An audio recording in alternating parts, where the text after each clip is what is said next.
Let's go. Bob Better Reviewed. এই হলো আপনার সেই ঐতিহাসিক পুকুর। এটা এক সময় অনেক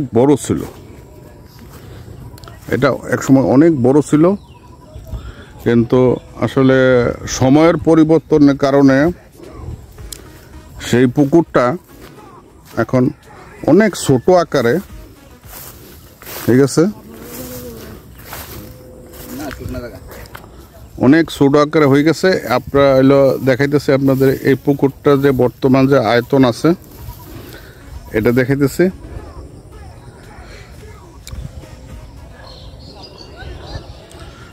এই পুকুর নিয়ে অনেক ইতিহাস আছে।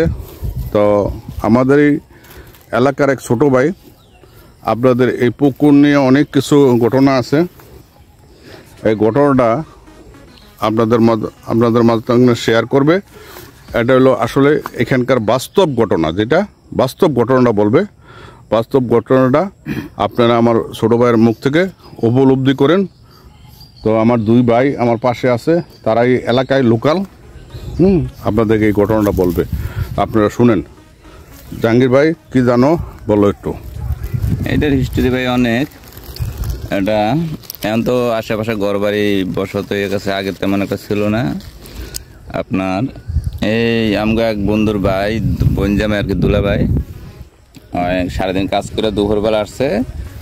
তো এই জায়গা আসছিল গোসল করবো। এটা একটা পুকুরের মতোই, কিন্তু বেশি একটা পানি না, সাইডে সামান্য পানি থাকে। তাই মাঝে মাঝে অনেকে গোসল করে। আইসা সুন্দর করে সে গোসল টোসল করতে প্রায় সময় গোসল করে। গোসল করতে আইসা পানিতে যে ডুব দিছে, এই ডুবের থেকে সে আর উঠতে পারে নাই, সে ডুব দিয়েই রয়েছে। তার ছেলে তার ওয়াইফ এগুলা তারে খুঁজতেছে, কি রে, তার জন্য ভাত বাড়লাম খাইতে হবে, গোসল করতে কত সময় লাগে। এটা কি সন্ধ্যার দিকে নাকি দুপুর বেলা প্রায় 12টা 1টা এরকম হবে, 1টা 1:30 এরকম হবে, তাই না রেনু ভাই?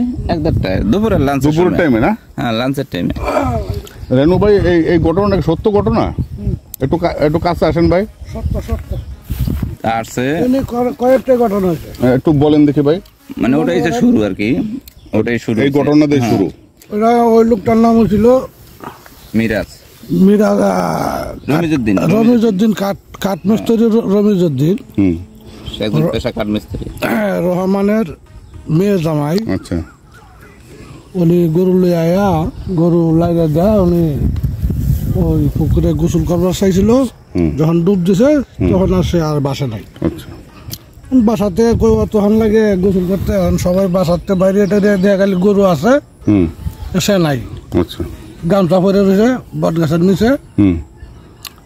তখন এমন করতে করতে করতে বেলা 2-3টা বেজে গেছে, বুঝতে পায় না। তখন ইহারা পুকুরে নামলো, লাইভে থেকে ফাওয়ার মধ্যে বাঁচলো। আচ্ছা। পুকুরটা দেন, এই যে সেই পুকুরটা, ওই যে বট গাছটা।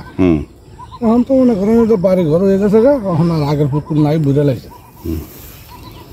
ওটাইয়া তার মাটি চালি দেওয়া হইলো। কিছুদিন পরেই আর একটা বাচ্চা মারা গেল এই জায়গায় পড়িয়া। আচ্ছা।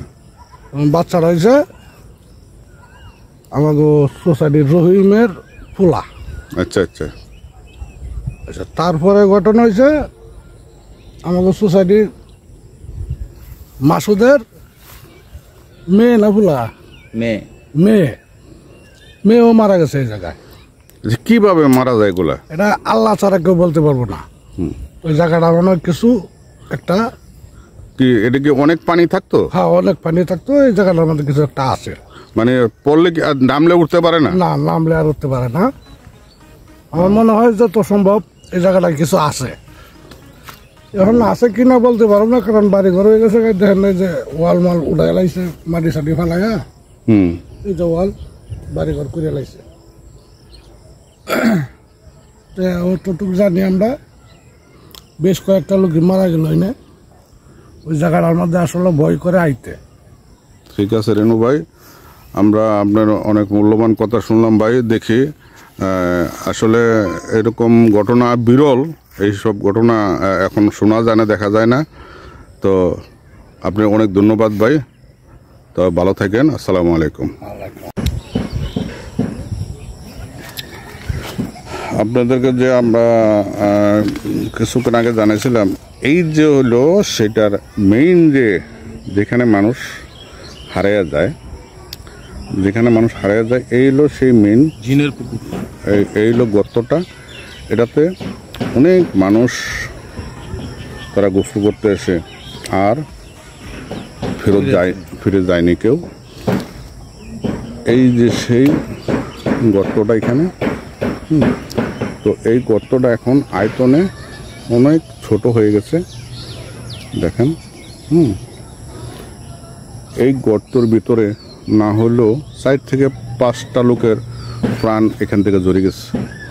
তো এখান থেকে অনেক মৃত্যু লাশ উদ্ধার করছে, গোসল করতে নামছে, কেউ আর সে বেঁচে ফিরে নাই, এরকম রেকর্ড বহুত আছে। এখানে স্থানীয় মানুষের মুখ থেকে এগুলা আমাদের শোনা।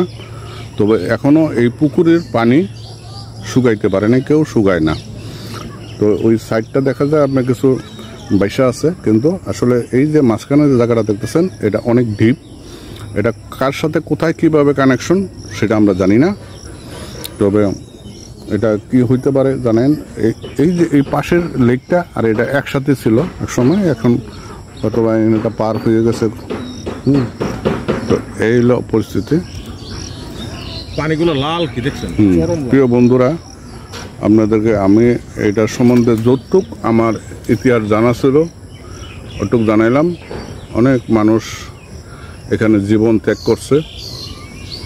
তো এই ঘটনা আসলে আপনারা যারা দেখেন নাই তাদের বিশ্বাস করতে কষ্ট হবে, কিন্তু আসলেই আমি কীভাবে বললে বিশ্বাস করবেন আমি জানি না।